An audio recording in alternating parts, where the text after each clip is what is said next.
let's talk about the seduction of planning. Now, I am thinking of a specific example when I'm bringing this to mind, and it's a reflection on an artifact that has been created in collaboration with another practitioner. And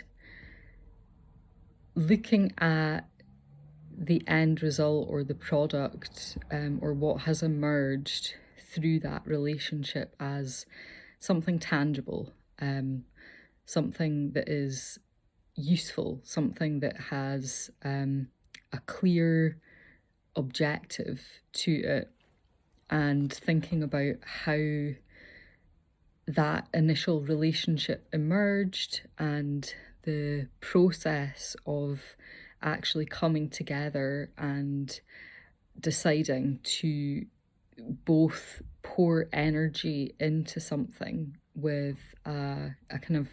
goal or outcome focus at the end of it, which has resulted in the creation of something. And I was thinking about this from a kind of energy perspective of this is action. This is a demonstration of action in process. And of course, within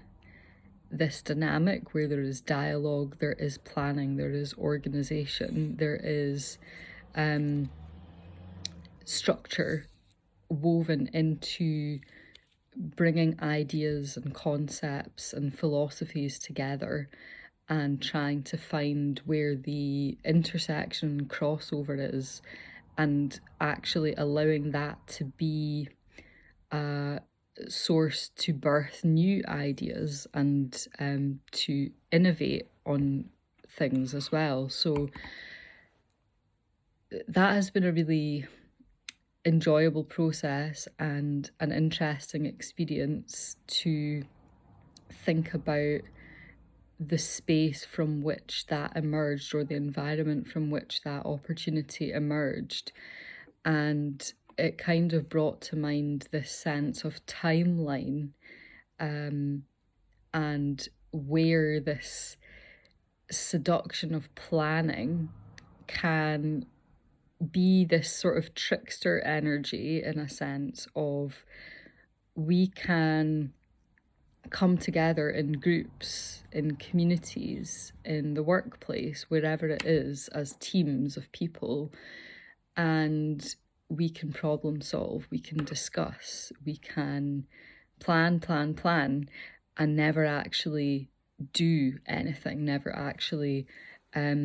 take action. And the reason that this is seductive is because it can feel like we're busy, and it can feel like we are making progress, and we can generate all of this content, which is a kind of documentation of our discussions, but then not follow through by actually taking the next tiny step in the process to bring the idea into fruition, to actually make it tangible. And it is scary taking action, there is no question. And birthing anything like a creative artifact, and that's such a good analogy, birthing, because it is taking us through these different processes that are kind of inviting us to be stretched and contorted, and to, make room for unplanned things to actually emerge through this process, that we're kind of guiding, and we're indicating a direction of travel, but we can't be in control of everything. There are unknown factors or unseen forces that are kind of shaping the experience, and we're kind of moving through that and responding and adapting to that as best we can. So in the sense of planning is this space that we can stay in, which is controlled. It's like being inside of the fence, and there's this semblance of safety. There's this structure, and we follow this format, and we have a meeting about it, and we develop action steps, but then there's something that happens in this lag or space in between where there isn't actually always implementation or exploration. Maybe we're placing pressure on only one individual to leave the safety of the fence and to be a scout and go out and actually put themselves on the line and take that risk. But the thing is, when we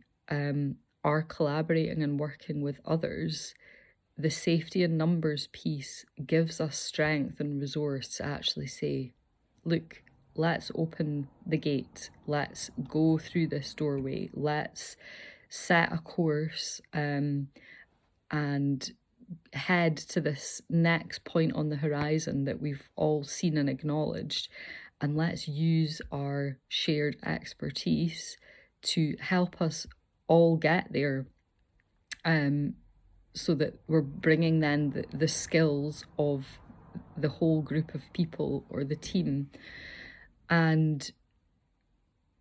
this doesn't need to be in terms of a timeline process. That can feel like it is slow at points because you need to account for somebody else's pace might not be the same as yours. Somebody might need to take a rest when you're kind of ready to charge ahead. And this is then the kind of adaptation and morphing and shifting that happens when you start to build the skills of, okay, how do we move together and take action together in a way that feels sustainable and feels like we're still making strides forward. So it's like the idea of the wolf pack are moving actually at the pace of the most elderly, feeble wolf, taking it also from, mountain guiding principles. You don't have the strongest individual charging ahead and leading that in that sense. You're working with the pace and the capacity of, it's not about the weakest individual, but the individual that is not as fast does set the pace for everyone else if you're doing this in a way that is actually inclusive and safety focused. So in that sense, the limitation of being fenced into a planning only environment means that those who are at a different kind of energy setting in terms of their eagerness to start implementing, which might be because of their learning style, it might be because they actually just have more capacity and energy. They might be a kinesthetic learner and they need to actually do something practical to ground in new understanding. And they might be the inventor of the group that needs to kind of go and build and then kind of do a show and tell thing, which is still, it's taking action. And in the confines of a planning space,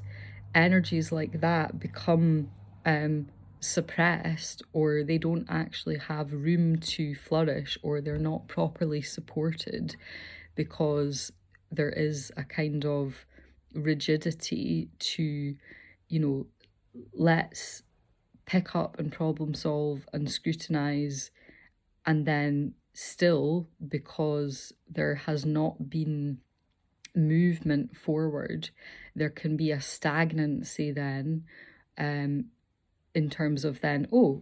okay, we've reached a block here because there's not consensus, or there's not agreement on something, or there isn't clarity. Or even more interestingly, within the dynamics of the group, those whose energies are being suppressed, maybe not out of badness or in a kind of conscious way of like, I'm going to try and shut this person down, but just because of a kind of an overarching quality that is running and operating at a kind of an unconscious level, that this starts to really shift and change the whole energy of how courageous people feel to actually advocate for, okay, what are our action steps and how are we going to hold ourselves accountable and how are we going to track our progress? And being the instigator of that can be really challenging if the pressure is all on one person to be that kind of continual fire starter to sort of ignite people into saying, you know, come on, and maybe meeting resistance within a group dynamic, which is actually being born out of fear, you know, fear of oh well, you know, we're not totally clear. But sometimes you can have the perfect plan with all the steps mapped out and take action, and the plan goes out the window. So there is something to be said for preparation, research, awareness, strategy, but then also the the tools and skills that are about mobilizing energy to actually get things done. And that does involve having to move through a kind of a discomfort or agitation or resistance. But what it also means is that you are moving, if you're thinking from a kind of an autonomic hierarchy point of view, you're moving away from that potentially dangerous territory of stagnation and things kind of grinding to a halt, and then actually people starting to disengage and shut down and kind of go into themselves and be kind of less inclined to connect with the group and to contribute because they feel limited, they feel restricted. So it's a really interesting idea to consider, and then also to try and think about mapping out different archetypes, or just bringing attention to like who are the energizers in a group, or who are the people that thrive under conditions of objective stress, or you know, who are the strategists, who are the people that are really kind of cerebral and planning oriented, and actually how can we leverage that in a way that is allowing that to fit into the mosaic of a space that is inclusive for all, but is also a space where things can happen and get, you know, tasks get done. And it can be seductive and indulgent to stay in this space, because, as I've mentioned, the underlying or unconscious shifts in power dynamic that then begin to play out can become more overt, and they can become more consciously recognizable for some. And this is where advantage can be taken, or, you know, someone can think about, oh, if I just delay this process, if we just do another meeting, or we have another discussion on this, where is that motivation coming from? Is that genuinely because there is a lack of clarity, or is that because that individual has recognized that they are holding some power in the space and that they have an opportunity to kind of assert themselves in a way that is creating a space for that energy to be expressed, and that's all that they want, is actually for that energy to be expressed and for that to feel like it has an outlet and that they've been able to relieve themselves of it. But at what point does that start to become destructive and counterproductive to taking action? You know, if we're thinking about releasing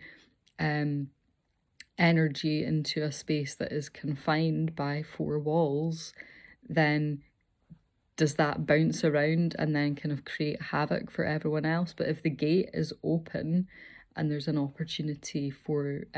people to move and to leave the comfort of that space and to actually decide, okay, let's go on a day trip, you know, proverbially speaking, that energy actually has a clear channel and a means of moving forward, and that might be enough to excite, agitate, mobilize, inspire others to actually say, yeah, you know, let's do that, let's take that next step. So it's just been interesting to think about, you know, what are we trying to achieve in our spaces of collaboration, and how willing are we actually to test and experiment that in a very, very practical way, because being in that space of doing and playing and learning involves going out into new territory and maybe coming back with bruises, you know, maybe coming back with an understanding of landscape or forces at play that is actually about, like, oh, I was I experienced challenge, I experienced difficulty, I experienced resistance, or I didn't understand this about a certain environmental force that actually was really difficult to navigate. But that's insight, that is real world, tangible insight that has been gained through actually doing and being inside of an active process. And yeah, that is a really powerful teacher. So it's about kind of trying to bring the balance of, you know, maybe the planning and the organization emphasis can be around creating structures and frameworks to help monitor and track, you know, that's a really useful way of implementing that kind of energy into something that becomes a tangible and practical tool that can accompany and support individuals in their action taking process to come into then a reflection and an analysis of I tried this, what worked, what didn't, and how does that differ from the last bit of data that we got from scouting and trying and playing in this space. So those are today's thoughts around just do it, basically. And yeah, I'd be interested to hear your thoughts, and also any tools and resources that you might be using with your team, in the workplace, in your community space as well. Yes, let me know.